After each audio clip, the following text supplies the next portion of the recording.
Bismillahirrahmanirrahim. Assalamualaikum warahmatullahi wabarakatuh. Perkenalkan, nama saya Muhammad Yusuf Sahrul. Saya adalah seorang guru korespondensi bahasa Inggris. Baik, kali ini kita akan membahas mengenai materi komunikasi kantor. Dalam mempelajari ilmu komunikasi, kita akan diperkenalkan dengan konsep komunikasi kantor.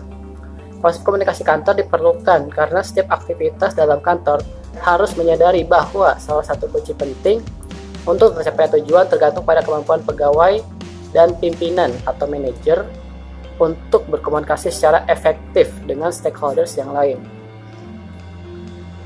Komunikasi yang berlangsung di kantor termasuk dalam komunikasi organisasi. Komunikasi ini disebut dengan istilah tata hubungan atau office communication. Artinya hubungan antara pegawai dan pegawai lainnya. Dengan demikian, komunikasi kantor atau tata hubungan kantor adalah suatu rangkaian proses penyampaian warta atau keterangan yang mengandung arti dari seseorang kepada orang lain dalam bidang kegiatan kantor atau dalam bidang ketatausahaan. Bentuk komunikasi kantor. Bentuk komunikasi kantor dapat berupa komunikasi formal atau berdasarkan struktur organisasi dan informal atau berdasarkan kebutuhan manusia sebagai insan sosial. Kedua bentuk komunikasi tersebut dapat dilakukan secara lisan, baik langsung maupun tidak langsung dengan bantuan alat komunikasi ataupun tulisan. Komunikasi lisan dengan bantuan alat komunikasi misalnya telepon, dan komunikasi berbentuk lisan misalnya surat akan dibahas pada pertemuan berikutnya. 1. Keterampilan berbicara. Menurut Ensiklopedia Bahasa Indonesia, berbicara adalah proses mengeluarkan suara yang dapat dimengerti sebagai ungkapan pikiran atau perasaan yang dihasilkan oleh koordinasi antara pusat bicara di otak, pita suara yang bergetar, lalu dilalui udara dan alat-alat yang mengadakan modifikasi suara atau membentuk artikulasi y, i, mulut, bulu kerongkongan, langit-langit lunak, dan bibir. Dengan keterampilan berbicara, seseorang akan memiliki beberapa kemampuan, diantaranya menghasilkan buah pikiran yang positif untuk memecahkan masalah, lalu mampu mengeluarkan pendapat, ide, isi hati, dan buah pikiran yang terkandung dalam pikirannya, lalu melahirkan gagasan di bidang ilmu pengetahuan, teknik kebudayaan, dan lain sebagainya. Beberapa hal yang harus diperhatikan seseorang saat meningkatkan keterampilan berbicara, diantaranya teknik berbicara, sikap dan bahasa tubuh, lalu cara menghasilkan materi pembicaraan yang berkualitas. Prinsip-prinsip teknik berbicara, diantaranya adalah 1. Prinsip motivasi, yang kedua, prinsip perhatian, yang ketiga, prinsip keinderaan, yang keempat, prinsip kegunaan, yang kelima, prinsip ulangan, dan yang keenam adalah prinsip pengertian. Pertama, prinsip motivasi. Apa itu prinsip motivasi? Prinsip motivasi adalah prinsip yang memfokuskan pada pemberian dorongan atau rangsangan untuk membangkitkan minat bicara terhadap seseorang, kelompok, atau umum. Prinsip motivasi di sini prosesnya adalah memberikan dorongan, lalu menghargai pendengar atau komunikan, lalu memanfaatkan dorongan ingin tahu. Yang kedua, prinsip perhatian. Apa itu prinsip perhatian?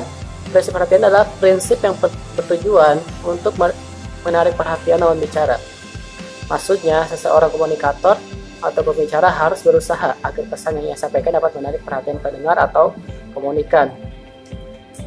Hal-hal yang dapat menarik perhatian pendengar atau komunikan adalah hal-hal yang tidak umum, lalu humor, lalu hal-hal yang penting dan sesuai kebutuhan, lalu spontanitas dan memberikan penekanan. 3. Prinsip keinderaan. Apa itu prinsip keinderaan? Prinsip keinderaan adalah prinsip yang menekankan pada pemanfaatan panca indera manusia. Artinya, pembicara memanfaatkan alat-alat yang merangsang panca indera pendengar atau komunikan ketika menyampaikan materinya. Ada beberapa alat peraga yang dapat digunakan oleh pembicara ketika menyampaikan materinya di depan umum seperti LCD, OHP, film, bagan, dan gambar. Yang keempat, prinsip kegunaan. Materi pembicaraan yang dianggap ada gunanya untuk pendengar atau komunikan akan mudah diingat, karena hal-hal yang berguna atau bermanfaat akan teringat lebih lama dalam ingatan seorang komunikan. Yang kelima, prinsip ulangan. Prinsip ulangan menekankan pada penyebutan hal-hal yang dianggap penting dari materi pembicaraan secara berulang-ulang. Menyebutkan bagian materi secara berulang-ulang akan membuat pendengar atau komunikan menjadi terbiasa dan tanpa sadar menghafalkan materi tersebut. Alasan lainnya adalah hal-hal yang diucapkan berulang kali akan lebih mudah diingat dalam pikiran pendengar atau komunikan. Yang keenam, prinsip pengertian. Prinsip pengertian menghendaki hal-hal yang mudah dimengerti, mudah dihafal, dan mudah diingat dalam pikiran pendengar atau komunikan.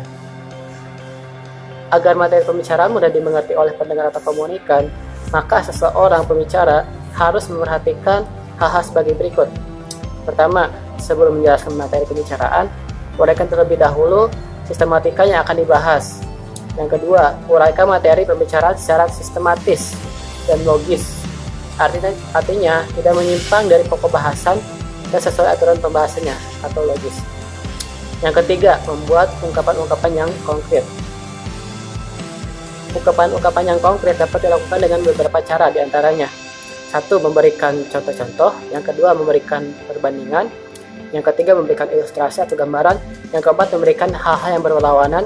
Dan yang kelima, memberikan mnemoteknik atau cara untuk menghafal. Baik, cukup sekian materi dari saya.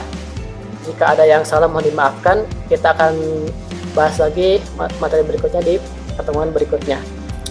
Jazakumullahu khairan katsiran. Wassalamualaikum warahmatullahi wabarakatuh.